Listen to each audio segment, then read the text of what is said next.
We are back here now on the GSMC Chip Shot Football Podcast to get into a deeper discussion around the quarterback market. Is the rising price of all these contracts in the NFL for these quarterbacks becoming a problem now for these teams in the NFL? Because we have seen the latest contracts with Trevor Lawrence and Jared Goff. They're just crazy now. They're starting to get a little bit, I would dare say, out of hand, because it seems now that we're right there at the top, the limit of what maybe Jordan Love, Tua, and Dak could potentially be asking for. One of them, I feel like, is going to break through. Someone is going to break that $55 million per year barrier, and it seems like it's only going to continue to grow from then on, which takes up a huge portion, obviously, of each team's salary cap. If we're talking about $60 million, over $60 million, 59, 57, any number like that. And then you think about some of the young quarterbacks you still have in the league, like a CJ Stroud, like maybe if Bryce Young pans out a little bit more. Brock Purdy, how much is he going to get maybe next year? All these guys, someone is going to break that barrier, and then it's going to get a little bit more serious for these NFL teams and how they manage that, because it is taking up a lot of their salary cap. And the way it's going and the way it has been pushing so far, there has been certain alternatives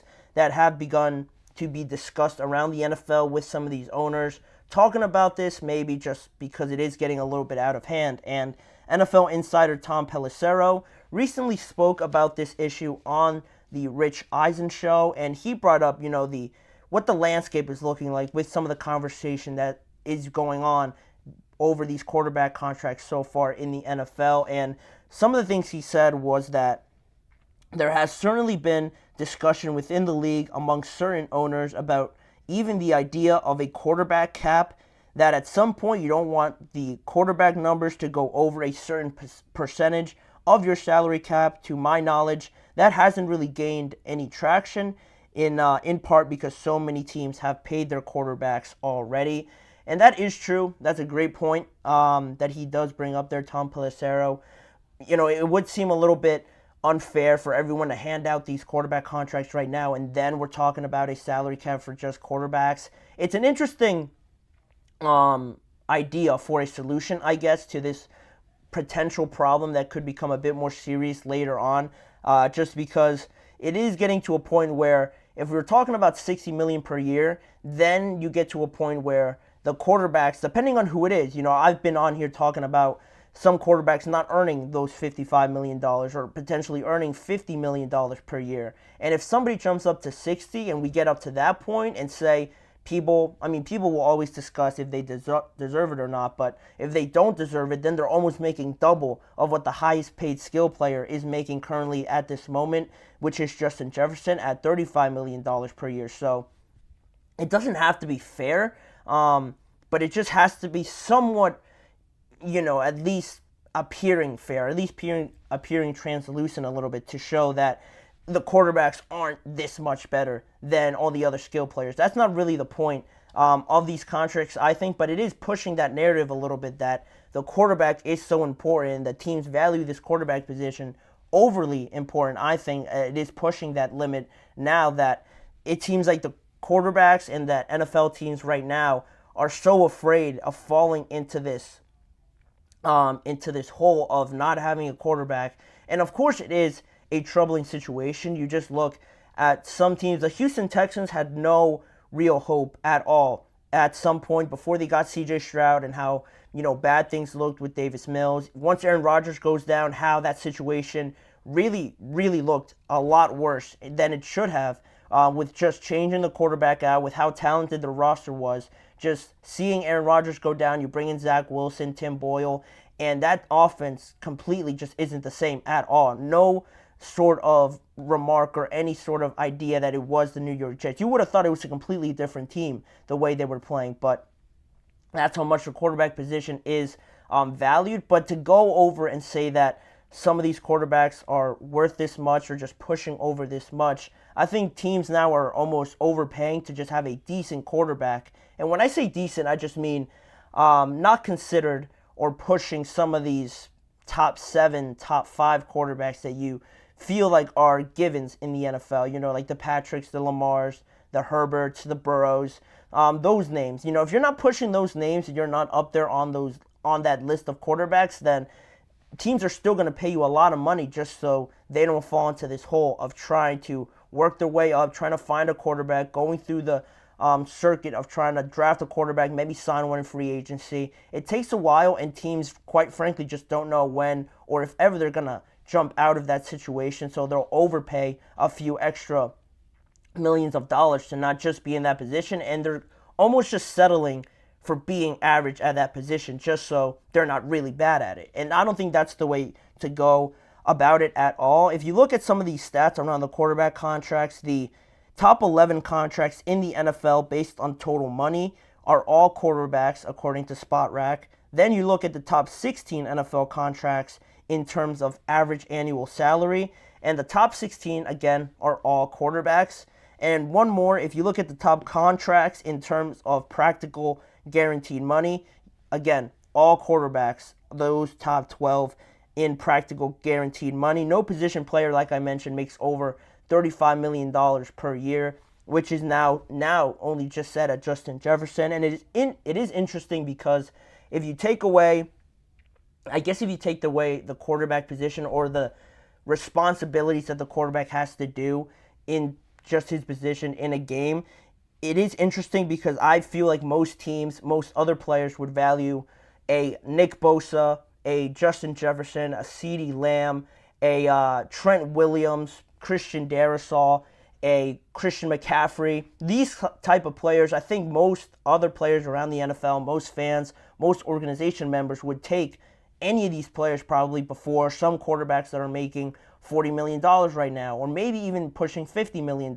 Like, I don't want to throw any shade or disrespect at anybody, but Kyler Murray making $46 million per year, Daniel Jones making about $40 million per year. Some quarterbacks are even underpaid at $40 million per year, with Matthew Stafford earning that much, and I don't think many people would say that Kyler or some other quarterbacks maybe pushing into the 50s like Trevor potentially are worth that much more than Matthew Stafford even at 36 years old, or that they are so much more valuable to a team that they should be paid almost double of what some of these players are making. You know, if you think about it, Christian being paid almost $20 million per year, is Daniel Jones worth, double what he's making at $40 million per year? Is he worth double? Does he bring double the amount of value to the New York Giants that Christian McCaffrey does? Obviously he doesn't, but just based on the money, just because they are a quarterback, they're almost given that free pass because teams are so afraid to fall into a category where they have no quarterback and then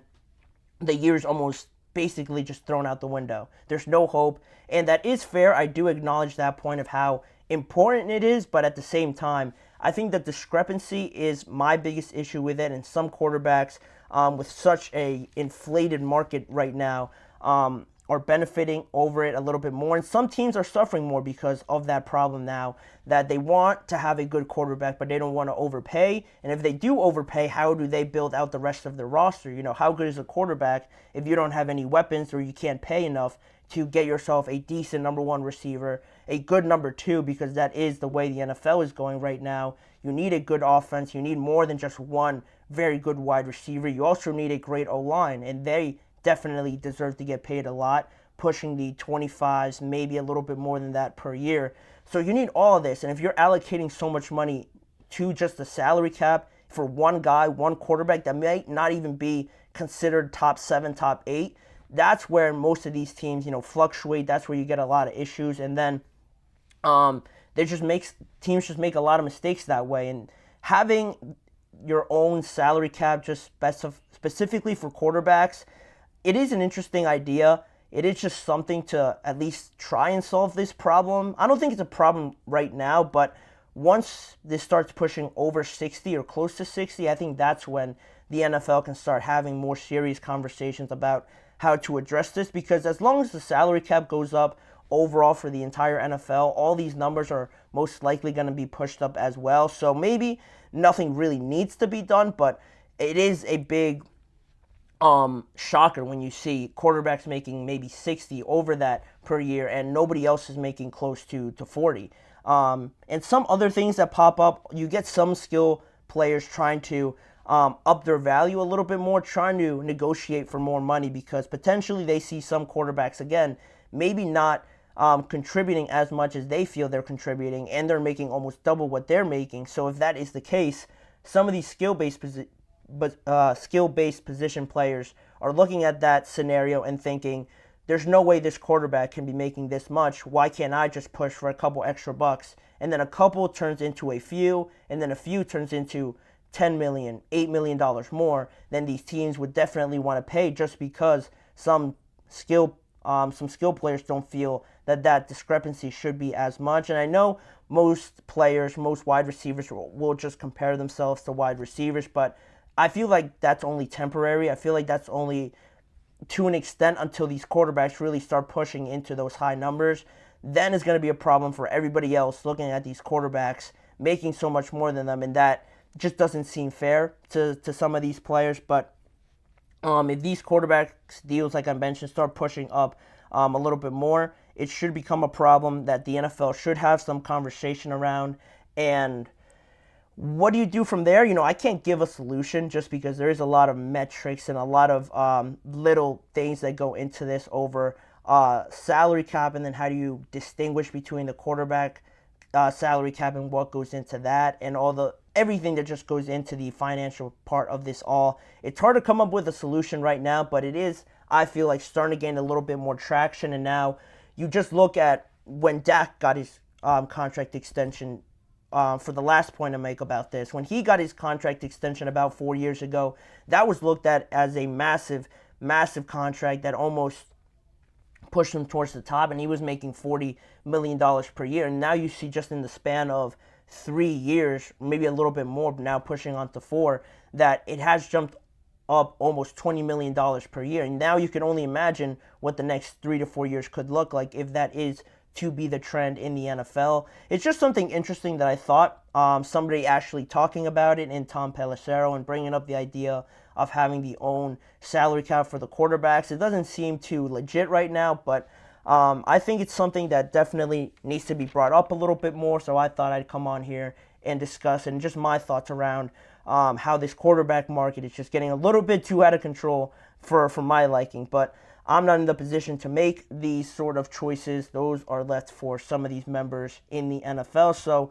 we'll see where it goes from there. But that means that we're going to go into a quick break and leave that topic there for now. I'm sure we're going to talk a lot more about this as the offseason goes on. But like I mentioned, we're going to go into a quick break. And on the other side of that, we're going to talk about the AFC South quickly becoming one of the most exciting divisions in not just the AFC, but in the entire NFL. The quarterbacks are obviously going to gain the most attention, but what did one defender say is the next position that he feels is a massive difference maker in terms of where these teams finish in terms of seeding? We're going to talk about that when we return in just a few seconds. Don't go anywhere.